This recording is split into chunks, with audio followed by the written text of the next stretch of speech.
When I came here, we could have a faculty meeting in one room. We have grown as an institution, and we're serving larger and larger numbers of students. This is an excellent institution of higher learning, so recognized by the rest of the world. I went to the bookstore as my very first stopover to see if they had indeed ordered my textbook. Political Science 3, now Political Science 101, and that's American Government and Politics. How is it different? Well, we didn't have the West Campus, for one thing.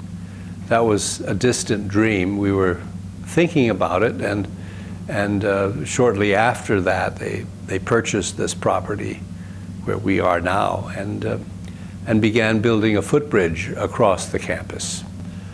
And it was Peter McDougall's suggestion that we put the library over here, and that would draw the faculty.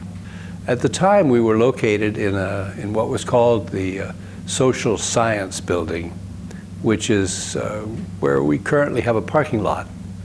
And we had nicknamed it Sophus Hall in honor of Stan Sophus, who was the division chair at the time. These guys were stars. You couldn't help. You just couldn't help but work very hard to keep up with them. I taught on this campus for 40 years. I loved teaching. It was a really hard decision, and I mean this, to retire. I felt that somebody from the faculty on the board would be able to provide some sort of institutional memory from the faculty point of view. Part of the deal when we are engaged in a participatory democracy is you take your turn. I'm just taking my turn. I contributed much in the international arena. When I first started teaching here, we taught international politics once a year with one section. And then we moved to two sections, one in the fall, one in the spring, sometimes in the summer, sometimes two sections per semester. Then I developed the global studies major, which is separate from political science in that it is truly interdisciplinary. It takes a bunch of different disciplines to understand this very complex process of globalization. But I think the largest contribution I made had to do with study abroad, where Santa Barbara City College was the very first community college to take students to China. And we did that in 1985. I'd been a Fulbright Scholar the year before, fell in love with the place, wanted to share this experience with students.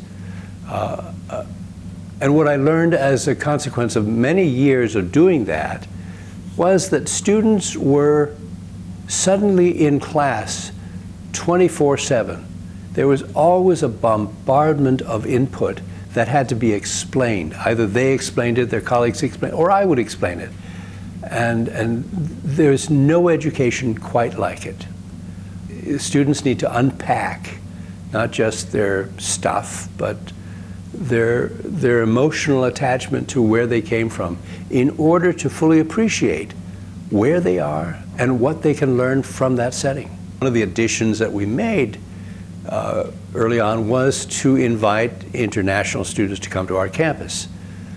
And they added a great deal. At first, I think there were some difficulties in the sense that we were never quite sure of the academic background of students, and sometimes they needed a little extra help.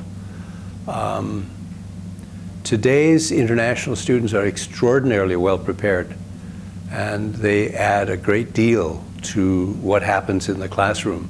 I would leave my office in the IDC building and walk across the bridge and try to count the number of languages I could count from one side of the campus to the other.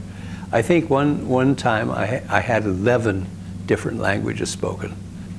I looked forward to teaching each class. I looked forward to every semester because it was as if, okay, I learned something from the last semester. I think I can build a better mousetrap this time. I think I can rearrange the building blocks of my course. It was always exciting to do that, to meet a new cohort of students, to get to know them better, and mid-semester to be able to converse with them, to offer them a challenge for the day, to really think about stuff that maybe they hadn't thought of before. You know, I can sit back and think, I helped with that. I feel good about my maybe small contribution to making that human being a massive success. I feel like I was the most fortunate person on the planet when I came here to teach, and I have never had cause to change my mind. I looked forward every day to coming to work, except for the task of finding a parking spot. So I solved that problem by getting here about 7:30 for, you know, a 9:30 or 10 o'clock class. But I got here, got in my seat, got my cup of coffee, started thinking about what I was going to do and how I was going to do it. But my colleagues were just intensely supportive. The environment was gorgeous. I mean, sometimes I'd walk across the bridge and wonder, you know, they could really stop paying me and I'd still do this. Why are they doing this for me? I just felt very, very fortunate as a human being to have been selected by my colleagues to do this job.